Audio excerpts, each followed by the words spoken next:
When you dare to share, you break the silence. When you dare to share, you speak your truth. When you dare to share, you use the full strength of your voice. When you dare to share, it brings opportunity to own your story.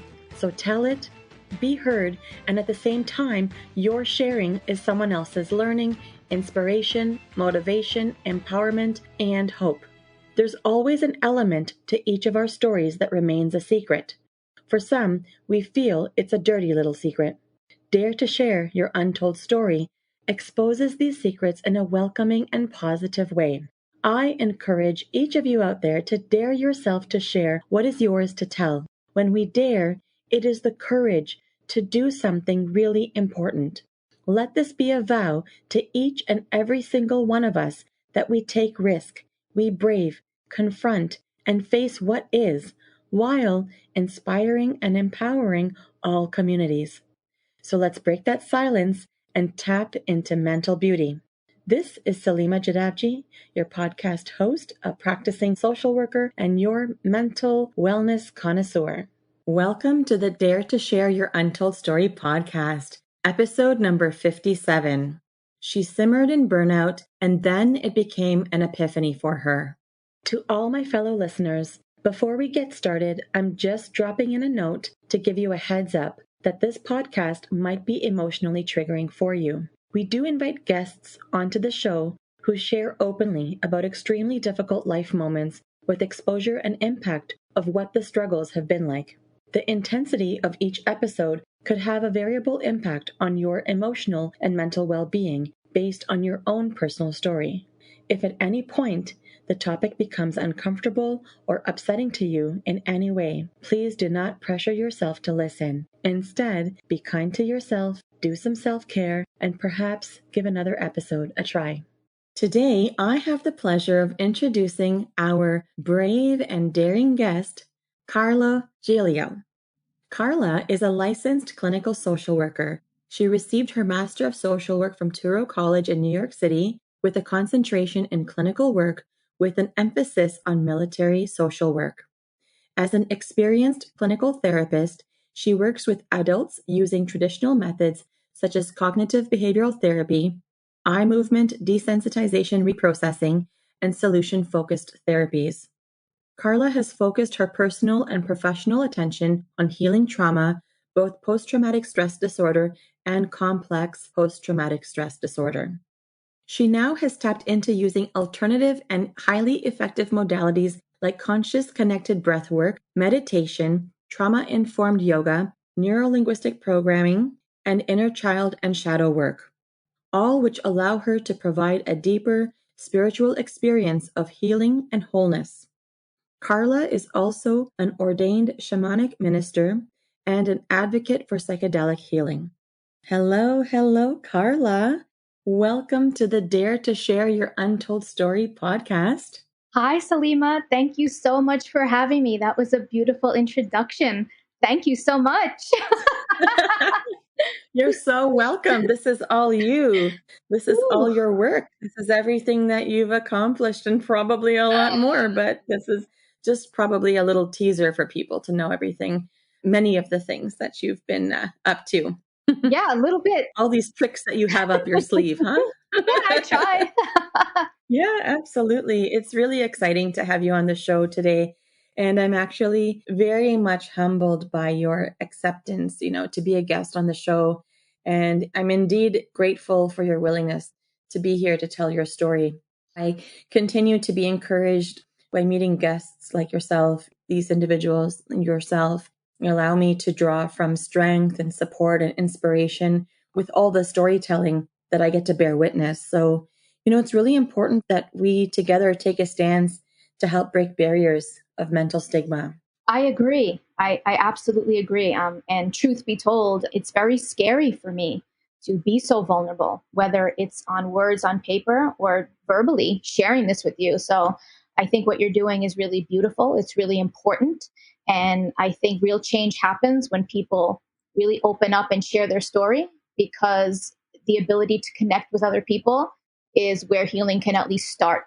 So thank you for giving me the space. Well, yeah, and look at you being all vulnerable, right? Right from the get-go telling me, it's really scary what I'm about to do, being able to tell my story. It's not something I'm accustomed to doing. And so that's what this podcast is really all about. The intention is to bring forward untold stories that people go through, whether it's directly about a mental health struggle or something else, because the thing that we know is that there is impact on one's own mental health in some way, and that usually remains tucked away. So when you talk about that vulnerability of, this is a new concept for me, you're getting comfortably uncomfortable, right? So this platform is serving in a way to break those barriers of mental stigma that have been conditioned in our society, the things that make us feel like there's more reason to not share, right? So today, together, you and I, my hopeful mission continues that we stand tall, we encourage people to share and tell, that you allow yourself to be comfortably uncomfortable,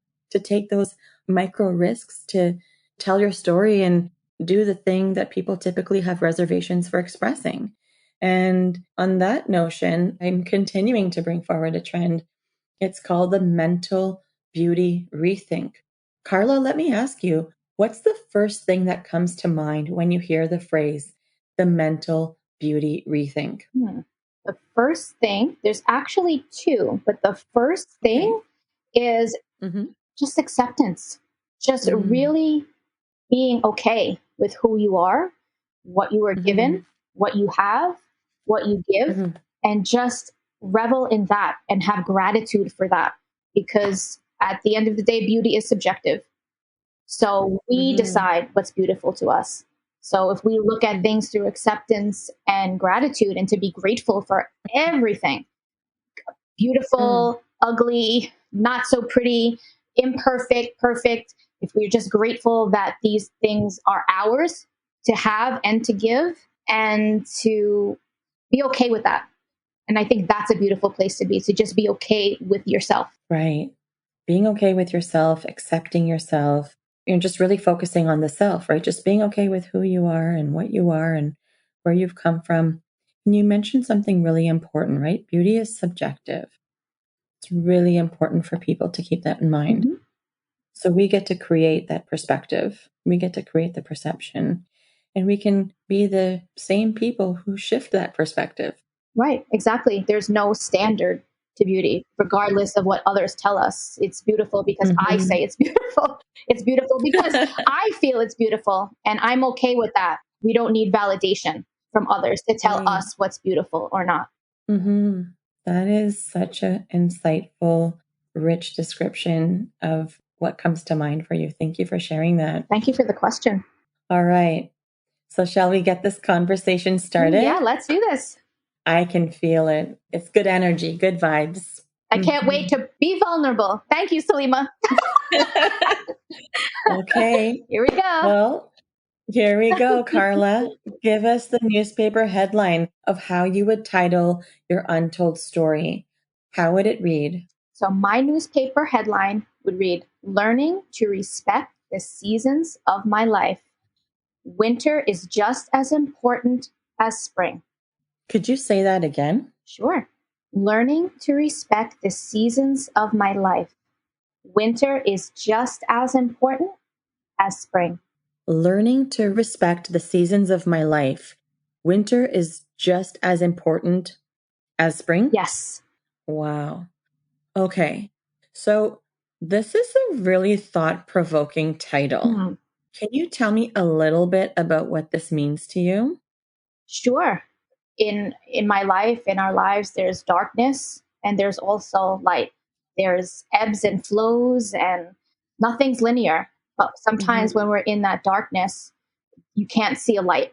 And it's really, winter is a time to incubate and to reflect and maybe even to die your own personal death so that you can be reborn in spring. But I forgot that. Sometimes you forget that when you're really in the thick of it. Yeah, winter dying is just as important as being reborn. You have to go through all of it. Yeah, that is such an incredible title with so much meaning. Okay. All right. Well, this is a great segue. Let's learn a little bit about your untold story. What is it all about? It began about 2 years ago when I suffered and experienced a pretty bad professional burnout. It was pretty scary. I mean, especially I'm a therapist, so in the mental health field, it is embedded, I'm sure you know, and drilled, especially as a social worker. Self care, self Mhm. care, self care. Take care of yourself. Mhm. What are you doing for yourself? Mhm. But sometimes that's not enough. And I found that out in a real deep and personal way when I experienced burnout, like I said, about 2 years ago. And I was stuck for 2 years. I was frozen. I really Mhm. experienced a death, so to speak. I was not functional. I couldn't work. Mhm. I couldn't do my work anymore. It was a Mhm. complete state of confusion, Mhm. darkness. It was pretty scary. It was like my whole identity was crumbling because Mm. being a trauma therapist was always my goal. It was a dream. And I worked really hard going to school, taking advanced trainings. And I was at a really wonderful facility, working hard, being diligent, really learning. And I hit that wall mentally, physically. I ended up getting sick. I ended up getting shingles. I shut down completely. My brain basically stopped working. It was a mix of depression. It was a mix of confusion, anxiety. I just couldn't even be around the clients and around people. It was really, I've never experienced anything like that. Yeah, it took me 2 years to dig myself out of that, but it was really probably one of the most profound experiences of my life. Mm. You mentioned it being so profound. What are some of the themes that emerged from this time for you? That's a great question. And that was pretty much the crux of my thought process. So even though Mhm. I was taking care of myself, so to speak, making Mhm. boundaries for myself, doing little things, trying to enjoy myself, to get away from the work, like I mentioned, for me, the self care wasn't enough. So, what exactly sparked that burnout? I would Google 100 times, what is burnout? Mhm. And you get the same explanations all the time. It's from working too Mhm. much, it's from maybe not having enough boundaries at work, a whole list of common things. Maybe not having Mhm. people to talk to, not enough self care, all of those things. Mhm. Pretty much every single site was the same explanation, but there was no real substance. It seems like you weren't finding an answer that was resonating with you. Like you were like, that's not it. Like I'm doing all of these things though. It's you were Exactly. looking for you were in search of something different. Exactly. Nothing was resonating with me. And I really kind Mhm. of spent the 2 years trying to find an answer. Mhm. So I came up with three things that finally resonated with me as to why. And it led me to inner child and shadow work. My Mhm. shadow aspect was not only not integrated, but I didn't even think that there were other selves that I was repressing that maybe were rising up, needed to be born, so to speak. So explain for our listeners, what are you referring to when you say shadow work? Sure. The shadow aspect of the self is was invented and thought of by Carl Jung, the famous psychologist. Basically, a shadow aspect of yourself are those parts of the self that you hide from the world, and you may even hide from Mhm. yourself. They don't Right. necessarily have to be bad or Mhm. evil or Mhm. negative. They could just be parts of the self that might not have Mhm. been acceptable to your family, society, even yourself. So those things are tucked deep down in your psyche, Okay. and this experience, I Right. think, really kind of poked it out, kind of kicked it out and said, whoa, Mm. you're not a match for forcefully kicked it out. Forceful. Yeah, Mm. I wasn't Yeah. expecting it. But as soon as this incident with the client hit, it was like a lightning bolt, this giant insight. So you had an incident with a client, like a verbal interaction or I something? did. This is what sparked it. It was one Mhm. incident on top of another incident on top of another. I would say maybe like 3 or 4 negative incidents within a week. Now with the same individual or like just with different clients over the same week? With different clients over the same week, which was very weird because I don't Yeah. usually have those. I mean, sometimes sessions don't go exactly how we plan, but nothing like this. Can you give us an example, Carla? What was something that you experienced? Of course, not exposing any client stuff. What did you experience from your client that triggered some realization that something is not right here? If I can categorize it, I would say it was actually pretty verbally abusive. If I can think about that. In session? In session. Whoa. And Whoa. Salima, it blindsided me and knocked me over that I had to get my supervisor after, because I was not expecting it, because that's not. What did they say? They didn't like my dumb face. They didn't like your dumb face? Something like that. Oh my goodness. Yes. Something really, really nasty.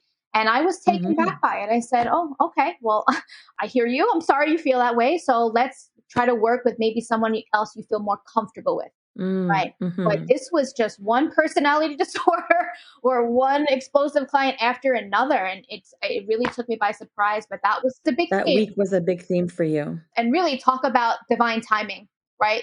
Maybe if they happened sporadically, I would not have gotten the effect or the learning that I did. Yeah. You might not have had that like reality check of this is something, like this is not a coincidence. Exactly. Like there's something here. Right. This is the universe saying, okay, wake up. So when that happened, I was shook. I was absolutely shook. And I think other things happened. Again, I'm not sure if it was necessarily before or after, but it just hit me in that moment that I'm not a match for this anymore. From that verbal trigger, so to speak, it hit my core, it hit my soul. And that's an indication right there. Well, something's not healed. And on the other side of that coin was, okay, well, maybe it's because you're just not a match for this. Why are you even doing this?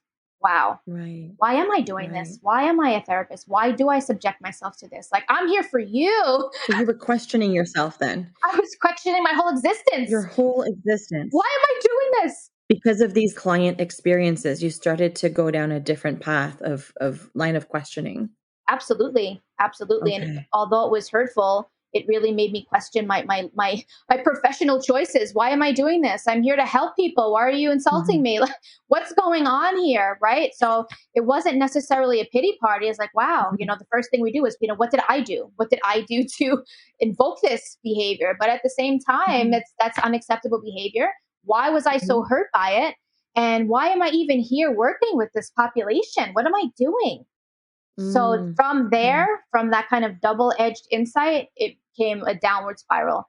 And I just kind of imploded pretty much. So that was confusing and it was really telling. And that led me on a 2-year journey of really dying and letting go and discovering my shadow aspects of being the caregiver and not wanting to be the caregiver. Why is it my job to care for people? I don't want that job. I want to do something fun. So where was that in my shadow? So I really had to come to terms with grappling with that and try to heal that. And now becoming a really, really conscious creator. I did go back to therapy after 2 years because that is my passion. But I approach the job and I approach myself in a completely different way. So it was really a blessing. It's my choice to be a therapist, rather than something maybe I was molded in by circumstance. Right. It was like a conscious connection that you were making. And it really sounds like those 2 years, like you really had been put through that ringer spiritually, emotionally, mentally, professionally. Like it seems like it really hit you hard. It did. Hard is an understatement, actually. The term I was using while I was in it felt like I was in an emotional blender. An emotional blender. An emotional blender. Someone just pressed it on high. And for that year, especially, I didn't know which way was up. I didn't know who I was. My identity was crumbling. So I guess it was an ego death, sort of, in a way. And those aren't pleasant. If anyone has ever experienced that, having your identity questioned. So yeah, it was tough. It was tough. So in order to help process it, I started writing. And I came up with the 3 things on a spiritual and deep level of why you might be burning out, which is one was your shadow was trying to rise and come to light and it's asking to be integrated. The actual energetic exchange between therapist and client, which is completely unbalanced, as it should be, but it takes its toll. And also our energetic sensitivity as human beings, the type of energy that we're absorbing in those rooms. Not always positive, tangibly and somatically. We're absorbing all of that. Right. Unless we're really approaching the healing for ourselves and the self-care for ourselves in a really different way Mm-hmm. Just taking a hot shower or maybe taking a walk outside is not necessarily really regulating your nervous system. There are definitely healthy choices and helpful, but you might need more. You might need something more targeted to what you're Yes. actually doing. Yep. And so this burnout and this contention with your shadow, when you started to contend with it, what kinds of things did you do? For me, Jung is one of my favorites. So I Mm-hmm. started dabbling a little bit just through the years of finding those aspects of the self that I'm not bringing up. And vulnerability is one of them, right? Mm-hmm. The yin energies, the feminine, the kind of softer energies, right? So I discovered that, like, what else am I kind of repressing because I either don't want to deal with it or it's not acceptable or it's not serving my needs Mm-hmm. in a way that I expect. So basically, how I did the shadow work was I made a list of what things am I scared of? What things Mm. don't I want the world to see about myself? What things don't I like about myself? And that's really a good place to start. What things don't I really like about myself? And the list gets longer and longer, and really looking at yourself in an honest way. What am I scared to do? Why do I keep that inside? That kind of stuff. And then bringing that to the surface, and even just making the list and seeing those things with your eyes, Yeah, the visual. it brings them to Mm-hmm. life. Yeah. And the part about the shadow work that's important is actually taking those things and bringing them into your everyday consciousness and to your Mm-hmm. existence. So whatever you're scared of or don't like, look at it from a different way. How can I make this work for myself? Or at least acknowledge that it's there, because at the end, your shadow is like an anchor. You're not a whole Yeah. person if half of your psyche is in the dark. So were you like asking yourself, so I might not like all of the things that I'm seeing here. This is the visual, this is the whole bulk of it. But did you ask yourself anything like, how do I embrace this? Absolutely. That's the Yeah. whole thing of shadow work. It's the integration, right? How can I make Mm. this my friend? There's still parts of Mhm. me. Mhm. Mhm. So maybe they didn't serve me when I was younger, but now that I'm older, how can I make them serve me?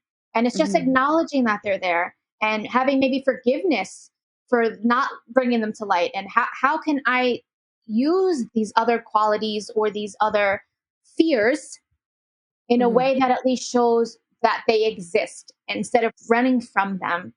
Use Mm. them and try to make Right. your life more whole from them. Now, did you have like a big realization from looking at your shadow?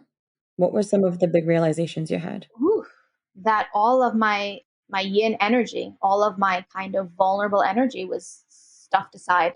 It was Mhm. completely put in the dark. Mhm. Even taking care of people, maybe not wanting to take care of people. Why am I doing that? Why can't I have fun and things like that?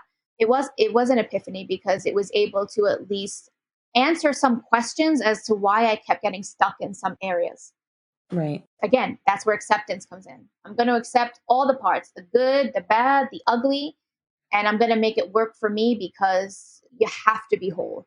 I can't Yeah. be unbalanced and lopsided anymore. I can't be running from fear. I have to face the fears and at least incorporate them in a way that's healthy. Mhm. And did this give you any lessons or learnings or teachings on like setting different boundaries for yourself? Yes, but in a very unique way, I think. I no longer work in person. I work strictly virtually through Zoom. So that barrier right there, energetically, really helps me. It saves me. I'm able to do the work that I went back to do, but in a more safer way for me. So I have a literal physical boundary that I do this work that I'm comfortable with. So I can help you, but I don't have to absorb the energy. I'm consciously being with you, but I need that physical boundary as to not absorb what you're giving out. If that makes any sense, some people are into Yeah. energy, some people are not. But yeah, I would say I'm an energetically sensitive person, as most therapists. And I think, as most people, really, we know when there's bad feelings around. We know when there's good feelings. We know when there's tension. Yeah. Well, you're really in tune and connected with yourself, right? So, as you're saying, like, we all do have those feelings where we know if something is vibing or something is off, but not everybody is as in tune. But I think you've taken a lot of time to get to that place and you've done some really tough depth exploration. right? You've done some really depth explorations and you've gone in within you, right to your core to explore that. Yeah, I dove right in and I was drowning for 2 years. It was given to me kind of a gift, I would say. Someone reached out and said, "Oh, do you want to work virtually?" Which I was always against. If you're doing work, you should be with the person. But I was open. At that point, I really didn't feel ready to go back. I was scared to really start feeling, but I gave it a try. And this boundary of being virtual has been a savior for me because I do love the work and I do really like to help people. And I don't want to give that up, but now I'm conscious about it. Yeah. You mentioned things like before, like, self-care is not enough. And the energy that you're absorbing to help people heal is something you have to pay attention to, especially as a therapist. And it seems like, you were mentioning before that you need high measures to sort of reset your nervous system. What are some other things that you did to reconnect with yourself? So you talked about being able to set boundaries, learning about your yin energy, right? The feminine side. You talked about recognizing that if I'm going to do this work to take care of people, I really need to know that I'm doing it for the right reasons. And one thing I heard you say loud and clear was going all virtual, that virtual was really going to be the way that you were going to have that protective barrier for you. What were some other things that you did or that you do that kind of helps to keep you recharged and helps to keep you connected in the ways that are healthy for you? Well, that year, it was 2020, the big 2020. So this happened all really during when COVID first hit. So I got sick with shingles, COVID hit. I was laid off from my job because of that. And once I got better, few weeks and months, I was driving. I drove cross country. I just left behind everything and I was just driving, me and my dog, just to get in nature and really just try to put everything aside and just still try to be mindful and live each day for what it is, and whatever uncoverings or whatever learnings will come in its time. I just needed to be in nature and just to kind of be free. So I did that. Let go and be free. Just let go and be free. Yeah. And today to this day, I just do a lot of yoga. I do a lot of somatic work all throughout the day, in between sessions, in the morning, before bed, really stretch my body, get that nervous system nice and regulated. I do a lot of breath work, a lot of deep diaphragmatic breathing, which is a tremendous reset for your whole system. So there's a lot of practices I do to really keep myself regulated. Excellent. That's really amazing. Okay. So, Carla, when people come to see me for therapy, and you may have a similar understanding of this or experience of this, people are typically in one of three places. Some people are getting started, not sure where to even start, but they are ready to do some deep work. Some people are in the middle. They're in the thick of a scenario or an acute situation. Some people are looking back. Maybe they're trying to gain some meaning and insight into some older stuff, or they're trying to get some closure, or they want to be able to explore unfinished business so they can move into the next chapter of their life. So, what part of the journey would you say that you are in? Would you say that you're getting started, in the middle, or looking back? I would say all of the above. I would You say all can't of be the in three above. places at once, right? Well, you can, in a sense that if I want to look at it from that particular part, maybe I'm at my end, but maybe I'm at my beginning of coming to my new life in a new way. I really try to look at everything now, especially after this long burnout, with beginner's mind. I really try not to have expectations. So if I'm looking back, okay, in hindsight, now I know when the next winter season comes along, maybe not to be so scared and not to freak out about it. So I'm showing up every day a new person. I'm showing up every day with beginner's mind. I'm trying to let go my expectations and really just be in the moment. So I'm trying to look at it from a 3D perspective, kind of, not just linearly, if that makes any sense. It does. You've got 3D perspective. And so that's where you are. And that's perfectly fine. But what would you want to remember about the process of your healing journey? Is there anything that you feel like you can share that you haven't shared yet about something you want to remember to keep you in check? Keep waking up every morning, keep praying, keep asking for help, keep accepting where you are, because it is what it is. And you are where you are, and you'll stay there for as long as you have to. Mm-hmm. And just kind of go with the flow. We don't have any choice, really. Just go with the flow. I know we've talked a lot about different things that were part of your journey in terms of what you were impacted. But if we were to circle back to how your untold story has affected your mental health, can we zone in there a little bit? Like, I know you mentioned some things about like a depression and a lot of confusion. And you also mentioned shingles. We didn't really quite unpack that. So was that like a physical manifestation for your nervous system breaking down? I would say so. I would say my nervous system was so taxed and Mhm. overstimulated. My body just gave out on a really deep level. I had the shingles rash. I was sick. I had flu-like symptoms, painful rash I had on my stomach. So my whole system just gave out. It just collapsed. Mm-hmm. In a way, even though I felt I was slipping into a burnout, mentally, I was still trying to hang on. But once your Mm-hmm. body starts talking to you, you know game is over. So I Mm-hmm. decided to listen. Right. And what are some other things that you experienced? Like what are some of the other emotions that do you recall experiencing back then? There was a lot of guilt and a lot of shame. I felt really bad about myself. I felt very weak. Mm-hmm. I was comparing myself to other people. Why can Mm-hmm. other people do this type of work? Or do they get burned out? Do they get sick? Why is this happening to me? I guess I'm not strong enough. I guess I'm doing something wrong. I guess it's not meant for me. All of these things, just a lot of shame, just comparing myself to other people. And that was hard. That was really, really hard. And again, just my whole identity kind of crumbling. Like I thought this was what I was supposed to do. So why is Mm-hmm. this happening? Why doesn't this happen to anyone else? I've Mm-hmm. never seen any one of my colleagues get so sick over just doing their job. Why am I so weak and feeble?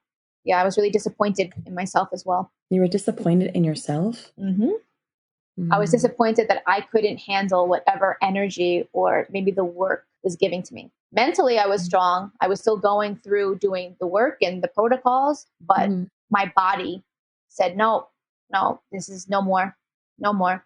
So it was just even a further realignment of really being aware of what's going on mentally, Mm-hmm. emotionally, and somatically to have everything aligned, Mm-hmm. which maybe it wasn't. So that was a big wake up call. Well, the body keeps the score.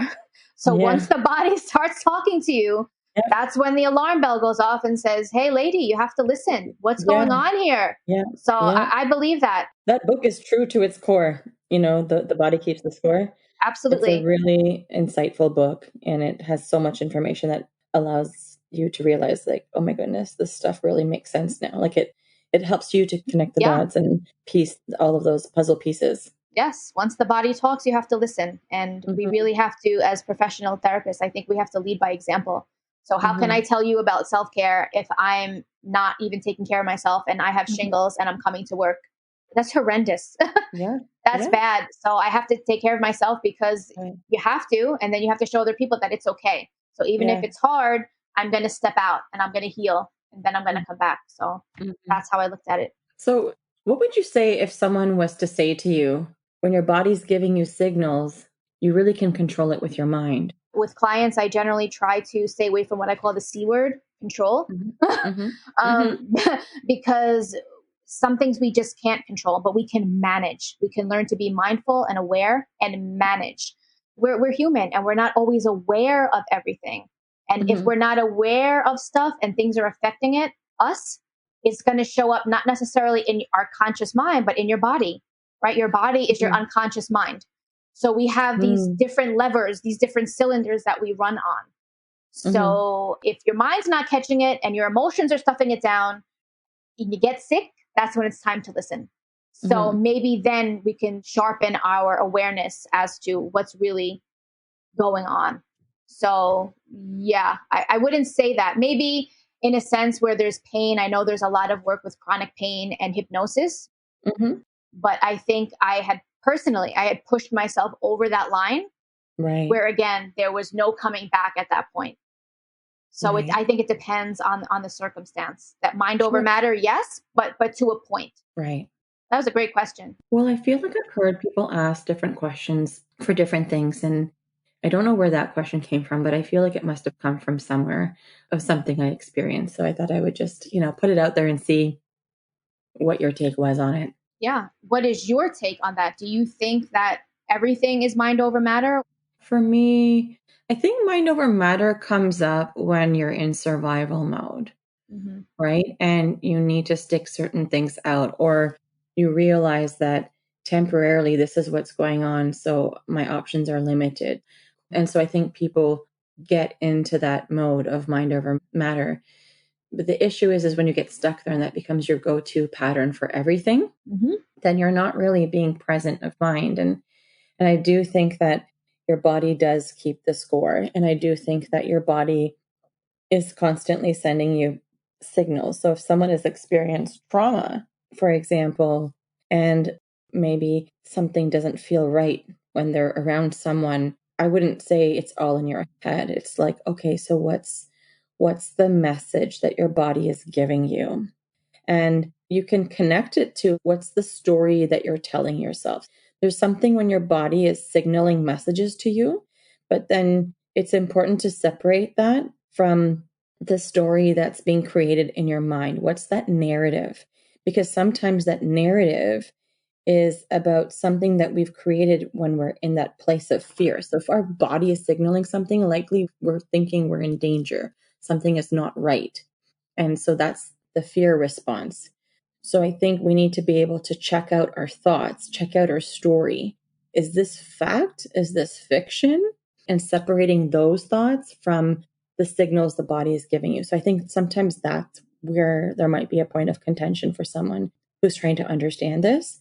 But I think when you separate those two processes, you'd be able to get a lot of information that helps you integrate. Yeah, it's taking the time to actually acknowledge that and pick apart the pieces so you can integrate in a healthy way. Sometimes Right. we are unbalanced, or sometimes we have blind spots. Mm-hmm. Sometimes we really think, we're on our stuff. Full speed ahead. I know what I'm doing. And then you get blindsided. You're like, oh, maybe not so much. Maybe I need to look more to the side, or maybe I need to have a bigger view of what's going on. Right. Okay, so Carla, what is your key message to the listeners of our show? What do you want them to know? That the darkness and hard times aren't the end. They could be Mhm. really just the beginning. And it's so hard when you're in the thick of it and you can't see a light out and you have no idea what's going on. Just know that there will be a light, and the light will present itself maybe when you've done the work you need to do. Mhm. And we're always in a process, the spiral process of growing and dying and being reborn and then dying. But having the courage to let those layers go that you don't need, to then bloom again into something that you were meant to be. And if that constant process is the process of life, and just to keep going. I like it, especially when you talk about letting go of the layers so that you can rebloom. That's amazing. Just keep being reborn to the person you were ultimately meant to be at every step of the way. And Mhm. Mhm. it's scary, but it's all part of it. Right. And you'll be fine. You'll be fine. And in a few years, if you look back, right, maybe you won't even remember the details because you've come so far. Yeah. The possibility of the future. And enjoying where you are, right? That acceptance. I'm here now, I'm in Perfect. darkness, but one day I'll be out and I accept where I am. What do I need to learn from this darkness? What does this Yeah. darkness need to show me? Because that's why I'm here, right? Mhm. Everything is your teacher, Mhm. especially the darkness. So I'm curious, what is your game changer? What's that game changer inspiration that's close to you that reflects your untold story? Would there have been a quote or a mantra or a book or a person or event, something that really speaks volumes to you that really helped you pivot? I would say just gravitating towards young shadow work. Hmm. I would say really just honing in on that Hmm. and doing that work. That's the pivotal piece that got me through.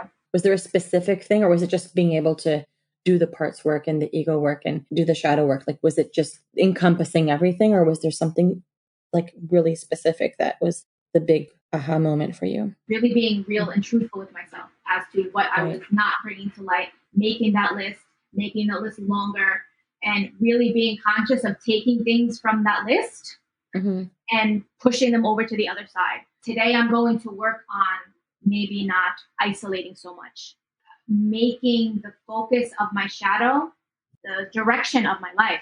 Mm-hmm. So really making a conscious effort to bring that shadow into my everyday life. And then once I really did that, I saw a lot of things really just shift and take off in my life to this day. Right. Yeah. It's something to maintain, right? Keep going with. It is. Mm-hmm. Yeah. So shadow work, understanding your persona, understanding the face you put out maybe is not the face of your soul. Trying to make yourself whole. Mm-hmm. Mm-hmm. And so what is a cause or an organization that has been impactful to you on your journey that you'd like to give a shout out to? I would love to give a shout out to Venus Rising and Star Wolf. She's a wonderful, wonderful teacher that does shamanic breathwork. And her process, her SHIP training, SHIP, the SHIP training really has you dive deep in the conscious connected shamanic breathwork with the music, and you dive into your shadow and your inner child, and you do this amazingly deep work, and you're constantly again reborn. It's really that integration that catapulted me, that retreat. So I recommend that to anyone who really wants to contend with parts of themselves, whether it's trauma, whether it's the shadow, whether it's inner child stuff that's not resolved. This is a super powerful 2 weeks, and it really blew the lid off me again. So wow. Thank you, Star, and the whole gang. Absolutely. That's a great shout out. It's a wild ride. That's great. Yeah. All right. And so how can people connect with you if they would like to? What are you going to share with us for how people can find you?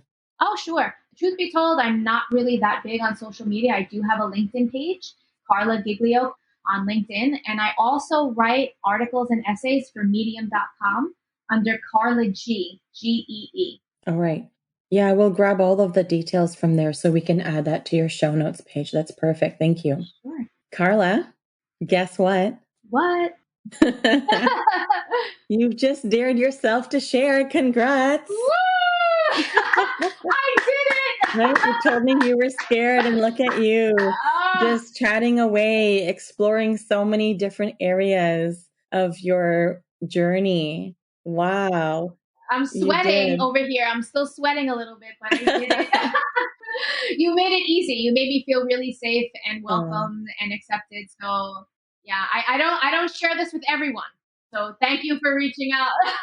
Well, on a serious note, Carla, I am intrigued by your level of deep connection to your emotional roots, the ability you have to tap deep within your core and explore with such intention that entire process of burnout and how it manifested for you, how it disguised itself, how you wrangled with it, what it sparked within you, what you sparred with, and the transformational gift it has brought you.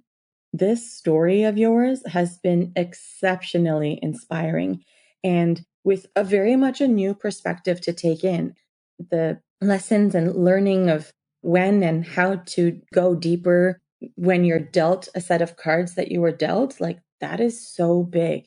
So thank you for the deep conversation and for all the sharing and all the daring. Salima, thank you for honoring that story and finding interest in it. That really means a lot to me. It makes my heart really, really humbled, and I really enjoyed my time. You have a really beautiful podcast here, and the work you're doing is amazing. Just the same, if not even bigger, with all the people that you touch. So thank you, Salima. That's so really much. lovely. Thank you. Once again, Carla, thank you for being part of Dare to Share Your Untold Story and helping to be a voice in breaking down the barriers of mental stigma. To all of our listeners, if you like what you've been hearing on this podcast and you want to be part of breaking down barriers of mental stigma, I invite you to go wherever you are listening to the episode and hit subscribe. Leave us a comment or a review of the episode and maybe how you relate to it. To learn more about what we offer, visit www.daretoheal.co. And if you are feeling ready and brave to share, please submit your story by visiting www.daretoshare.co. Thanks for joining in.